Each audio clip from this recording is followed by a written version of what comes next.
Recently, the official biography of Steve Jobs was released.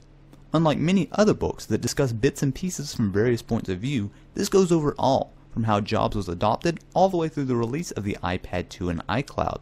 The book begins with the early days of Jobs and Woz cracking AT&T's network with devices known as blue boxes, helping lay the groundwork for the pair to begin Apple computers. It's also very blunt and honest about Jobs, including how he was almost entirely out of his daughter's life for years, his surprising sensitivity that went along with his harsh, brash nature, as well as his insistence that doing drugs in his youth was one of the best experiences of his life. One of the things that struck me was the incredible cast of characters.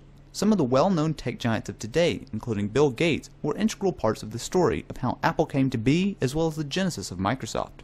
Of course, Jobs held nothing back in his opinion of Gates. The book also goes into detail with Steve Jobs' involvement in Pixar and his ouster and eventual return to Apple to save the dying company.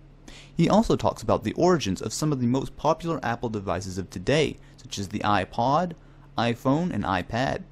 For example, when designing the iPhone, there were two main models they were considering. P1, which would be a phone based around the click wheel, and P2, which would use a large multi-touch display. While of course the final version had a multi-touch screen, it would have been a sight to see how the iPhone would have been with a click wheel instead. The Steve Jobs biography is a hefty 656 pages, however I must say I thoroughly enjoyed every bit of it as I devoured the book during the past few days. If you are interested in the history of Apple, or even just want to look back at the incredible time that it was started in, I highly recommend you give it a shot.